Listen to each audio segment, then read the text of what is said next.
ईश्वर की सत्ता सत्य है और 100 वर्ष परीक्षा की घड़ी थी ईश्वर की तरफ से, वो घड़ी नजदीक आ चुकी है। भारत हिंदू राष्ट्र बनेगा। 2025 में बनेगा भारत हिंदू राष्ट्र। मोदी सरकार के रहते देश बनेगा अखंड हिंदू राष्ट्र। हिंदू राष्ट्र की बढ़ती मांग, क्या नरेंद्र मोदी पूरी करेंगे 100 करोड़ हिंदुओं की डिमांड? हिंदू राष्ट्र को लेकर बीजेपी ने बढ़ाया एक और कदम। 1200 साल से चली आ रही गुलामी सोच का होगा अंत।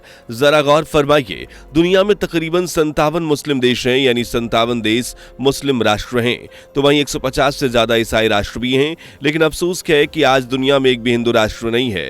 एंड जब जब देश को हिंदू राष्ट्र बनाने की मांग उठी है, तब तब विपक्षी नेताओं ने गंगा जमुना तहजीब का हवाला देते हुए इसे नकारने की भरपूर कोशिश की है। वहीं कुछ विपक्षी नेता तो शरिया और इस्लामिक कानून को बढ़ावा देने का काम करते आए हैं।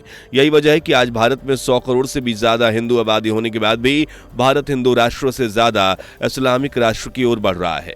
इनफैक्ट बीते कुछ सालों में देश में मुसलमानों की आबादी अंधाधुंध बढ़ी है, जो कहीं ना कहीं इस्लामिक कंट्री की ओर इशारा कर रही है। लेकिन जब से देश में मोदी सरकार आई है, तब से देश को हिंदू राष्ट्र बनाने की एक नई उम्मीद जताई जा रही है। हिंदू राष्ट्र को लेकर जो गर्मा गर्मी वर्षों से चली आ रही है, अब उसने आंधी का रूप ले लिया है।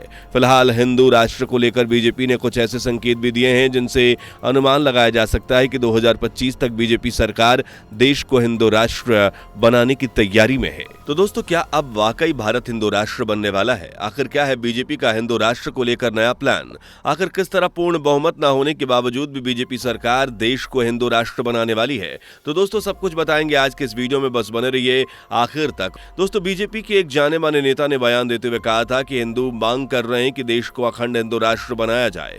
अगर 50 से ज्यादा इस्लामिक देश और 150 से ज्यादा ईसाई राष्ट्र हो सकते हैं, तो भारत को हिंदू राष्ट्र घोषित क्यों नहीं किया जा सकता?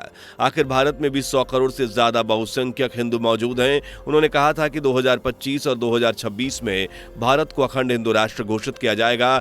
ये मैं नहीं कह रहा, ये सभी साधुओं और संतों की दहाड़ है और इनकी यह भविष्यवाणी भी है। वैसे दोस्तों, हिंदू राष्ट्र की राह आसान नहीं है। देश को हिंदू राष्ट्र बनाने से पहले भारत को अपनी पावर और ज्यादा बढ़ानी होगी, ताकि ना तो संयुक्त राष्ट्र और ना ही कोई अन्य देश हमें धमकी दे सके। जाहिर है कि इतने सारे पश्चिमी देशों ने बुर्के पर प्रतिबंध लगा दिया, घुसपैठ मुस्लिमों को अपने देश में से निकाल दिया और मस्जिदों को भी ध्वस्त कर दिया, लेकिन बावजूद इसके कोई भी सवाल नहीं उठाया गया। लेकिन जैसे ही कर्नाटक हाईकोर्ट ने बुर्के पर प्रतिबंध लगा दिया, तो वहीं पीएम मोदी और हिंदू अपराधी बन गए। मानवाधिकार परिषदों में इस्लामी देश ने भी चीन के विरोध में मतदान नहीं किया। चीन ने अपने देश की लगभग सभी मस्जिदों को बुरी तरह से डिस्ट्रॉय कर दिया है। किसी भी मुस्लिम देश ने चीन की पावर के सामने अपना मुंह तक नहीं खोला। वहीं बांग्लादेश और पाकिस्तान में इतने सारे हिंदुओं की हत्या हुई, लेकिन वेस्टर्न मीडिया को कोई चिंता नहीं है। वहीं अगर हम भारत के कट्टरपंथी मुसलमानों के अगेंस्ट कोई कानून नहीं पास होता, तो वेस्टर्न मीडिया भी इसका विरोध करती है। दरअसल भारत में मजबूत हिंदू राजनीतिक दलों और संगठनों की बहुत जरूरत है। भाजपा ने सीएए, एनआरसी और राम मंदिर और अनुच्छेद 370 को निरस्त करने सहित कई इंपॉर्टेंट डिसीजन लिए हैं। विदेश मंत्री एस जयशंकर ने अंतर्राष्ट्रीय मंचों पर भारत की स्थिति को और भी मजबूत किया है। इन चेंजेस से भारत को महज 6 साल लगे। दोस्तों, आप संविधान में एक बड़े हिस्से को बदलने की उम्मीद नहीं कर सकते, क्योंकि भाजपा कांग्रेस नहीं है। अगर भाजपा वही डिसीजन ले लेती है, तो उस दिन को भी काले दिन के रूप में याद किया जाएगा। हमारा इतिहास भी गवाह रहा है कि भारत वो देश है जहां हर बार जब कोई इंपॉर्टेंट बदलाव हुआ है, तो इनसे दंगे जरूर हुए हैं। दोस्तों, अगर फ्यूचर में भारत हिंदू राष्ट्र बन भी गया, तो हिंदू सरकार के खिलाफ और भी ज्यादा विरोध प्रदर्शन और दंगे होने लगेंगे, क्योंकि कुछ विपक्षी इन मुस्लिमों के साथ खड़े होते हैं। इनफैक्ट मुसलमानों को बाहर से धन मिलता है या वो उमाह के बहकावे में आ जाते हैं। इसमें वामपंथी गिरोह भी कुछ हद तक लाभ देता है, लेकिन ये गुमराह हिंदू जिन्हें कुछ नहीं मिलता, वो भी इसमें भाग लेंगे, ये मानते हुए यही देश के लिए सबसे अच्छा है। वो ये समझने में विफल रहते हैं कि जिन एरियाज में मुस्लिम बहुल है, वो अपनी जरूरतों के हिसाब से कानून बदल देते हैं, क्योंकि उस क्षेत्र में बहुत सारे मुसलमान हैं, इसलिए पुलिस वहां जाती ही नहीं। वहां देश में 100 करोड़ से ज्यादा हिंदू जनसंख्या होने के बावजूद एक कानून बनाने के लिए इतना कुछ करना पड़ रहा है, एंड रीजन दैट कि सभी हिंदू एक नहीं है। दोस्तों, अब सवाल उठता है कि देश को हिंदू राष्ट्र बनाने के लिए आखिर क्या क्या बदलाव सरकार को देश में लाना पड़ेगा। तो आपको बता दें कि देश में हिंदू राष्ट्र की स्थापना से पहले जो काम किए जाने चाहिए थे वो है नागरिक संशोधन विधेयक, एनआरसी लागू करना, रोहिंग्या को निर्वासित करना, मंदिरों को पूरी तरह से मुक्त करना, हिंदुओं को एकजुट करना, मौलानाओं, इस्लाम संगठनों, साई मशीनरियों और विदेश से मिलने वाले फंड की अच्छी तरह से जांच करना और हिंदुओं के साथ भेदभाव करने वाले और उनकी मान्यताओं का मजाक उड़ाने वालों को पूजा स्थल को बदलना। इसके अलावा हिंदुओं के मुगलों के बारे में सच्चाई सामने लाना और सबसे इंपॉर्टेंट कि वक्फ बोर्ड पर प्रतिबंध लगाना। अगर ये सभी काम पूरे हो जाते हैं तो ये हिंदू राष्ट्र की ओर बढ़ गया पहला कदम होगा। एंड मोदी सरकार इन सभी कामों पर जोर दे रही है, जिससे कि अनुमान लगाया जा रहा है कि 2025-26 तक भारत हिंदू राष्ट्र की ओर अपना कदम बढ़ा देगा। दरअसल दोस्तों, राष्ट्रीय स्वयंसेवक संघ के विचारक और बीजेपी के सांसद प्रोफेसर राकेश सिन्हा का कहना है कि हिंदू राष्ट्र भारतीय सभ्यता और संस्कृति की शुरुआत से ही भारत की विशेषता रहा है और यह भारत की विरासत, वर्तमान और भविष्य है।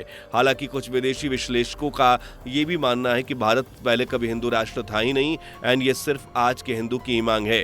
तो ऐसे में सवाल उठता है कि हिंदू राष्ट्र का विचार मूल रूप से आया कैसे, जिस पर चर्चा अब इतनी ज्यादा गर्म है कि क्या भारत में हिंदू राष्ट्र में तब्दील होने के संकेत हैं। आखिर इस हिंदू राष्ट्र में अल्पसंख्यकों के लिए क्या जगह होगी? क्या इसके लिए संवैधानिक संशोधन की जरूरत होगी या फिर यह सिर्फ चुनावी मुद्दा ही बना रहेगा? बता दें कि शक्तिशाली धार्मिक गुरुओं और हिंदूवादी संगठनों की ओर से हिंदू राष्ट्र की मांग तो लंबे समय से चली आ रही है, लेकिन ये मौजूदा समय में खासकर नरेंद्र मोदी के प्रधानमंत्री बनने के बाद से काफी ज्यादा बड़ी है। इनफैक्ट दिल्ली के तालकटोरा इंडोर स्टेडियम में साल की शुरुआत में जगन्नाथपुरी के शंकराचार्य स्वामी निश्चलानंद सरस्वती ने दृढ़तापूर्वक कहा था कि भारत को एक हिंदू राष्ट्र घोषित करना चाहिए। उन्होंने उम्मीद जताई थी कि भारत के हिंदू राष्ट्र बनते ही 15 दूसरे देशों को भी खुद को हिंदू राष्ट्र घोषित कर देंगे। फिलहाल तो भारत और नेपाल ही दो एकमात्र देश हैं जहां हिंदू बहुसंख्यक हैं और जाहिर है कि भारत के हिंदू राष्ट्र बनते ही नेपाल भी खुद को हिंदू राष्ट्र घोषित कर देगा।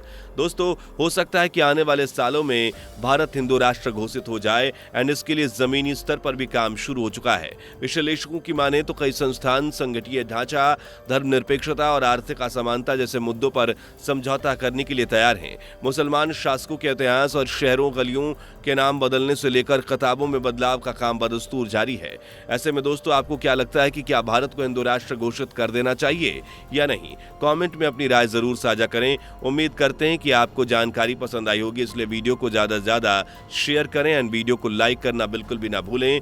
चैनल को सब्सक्राइब कर लीजिए। तो सबसे पहले आप चैनल को सब्सक्राइब करने का काम कीजिए। दोस्तों, आपको स्क्रीन पर 2 और वीडियोस दिखाई दे रही हैं, जिसे देखने के लिए स्क्रीन पर क्लिक करें।